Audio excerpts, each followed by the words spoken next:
Assalamualaikum warahmatullahi wabarakatuh. Selamat datang kembali di channel SMPN Satap Muara Payang.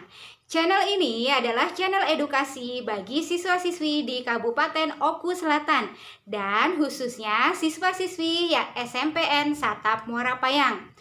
Oh ya, saya ingatkan kembali, bagi yang suka jangan lupa like dan subscribe ya, karena subscribe itu gratis dan memotivasi agar channel edukasi ini semakin berkembang. Pada video kali ini, Ibu akan mengajak kalian belajar mengenai teks persuasi. Teks persuasi ini adalah salah satu materi yang ada di kelas 8 untuk semester 2 ini. Baiklah, teks persuasi yang akan kita pelajari terdiri dari 4 sub. Yang pertama, kita akan belajar mengenai pengertian teks persuasi. Yang kedua, kita akan belajar mengenai ciri-ciri teks persuasi. Yang ketiga, kita akan belajar mengenai jenis-jenis teks persuasi. Yang keempat, kita akan belajar mengenai struktur teks persuasi. Kita bahas satu persatu ya. Yang pertama, mengenai pengertian teks persuasi. Teks persuasi adalah teks yang di dalamnya berisi ajakan atau bujukan. Jadi yang perlu digarisbawahi yaitu ajakan atau bujukan. Artinya, teks persuasi itu berisi ajakan atau bujukan. Yang kedua, kita belajar mengenai ciri-ciri teks persuasi. Yang pertama, mengandung bujukan, ajakan, atau himbauan. Ciri yang kedua yaitu mengandung kalimat-kalimat yang berisi alasan yang disertai dengan data maupun fakta. Ciri ketiga yaitu memiliki kata-kata ajakan baik yang tersirat maupun yang tersurat. Lanjut. Yang ketiga, kita belajar mengenai jenis-jenis teks persuasi. Jenis-jenis teks persuasi terdiri dari 4. Yang pertama, persuasi politik. Persuasi politik ini berkaitan dengan orang-orang yang berkecimpung di bidang politik. Contohnya dalam memperkenalkan program pemerintah.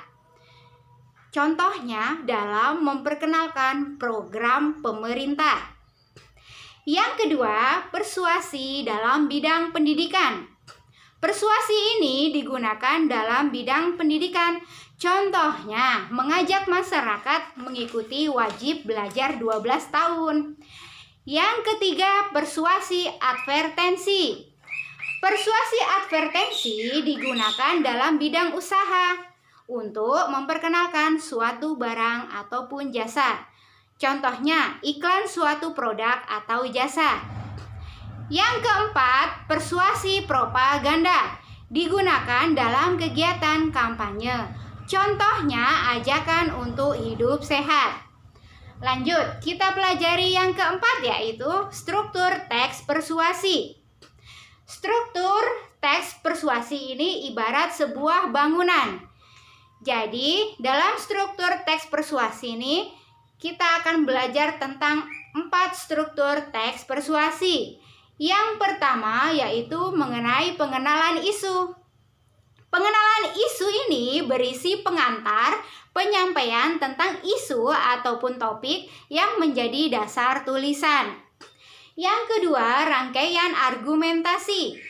Rangkaian argumentasi berisi pendapat penulis atau pembicara terkait isu yang akan dibahas. Biasanya dalam rangkaian argumentasi ini akan dikemukakan sebuah fakta yang memperkuat argumen-argumen. Lanjut ya. Yang ketiga, pernyataan ajakan. Pernyataan ajakan ini berisi dorongan kepada pembaca atau pendengarnya untuk melakukan sesuatu. Selain itu, pernyataan ajakan juga berfungsi untuk memperkuat ajakan-ajakan tersebut. Dan yang terakhir yaitu penegasan kembali. Penegasan kembali ini berisi pernyataan-pernyataan sebelumnya. Biasanya penegasan kembali ditandai dengan kata Demikianlah, dengan demikian, oleh karena itu. Sampai di sini dulu ya pertemuan kali ini. Nanti kita akan belajar lagi di video berikutnya yang lebih menarik. Saya tutup dengan pantun ya. Bekantan dari Kalimantan, di Irian ada cendrawasih. Cukup sekian anak-anak sekalian, saya ucapkan terima kasih. Jangan lupa selalu belajar ya, karena belajar itu menyenangkan. Saya akhiri, wassalamualaikum warahmatullahi wabarakatuh. Dadah.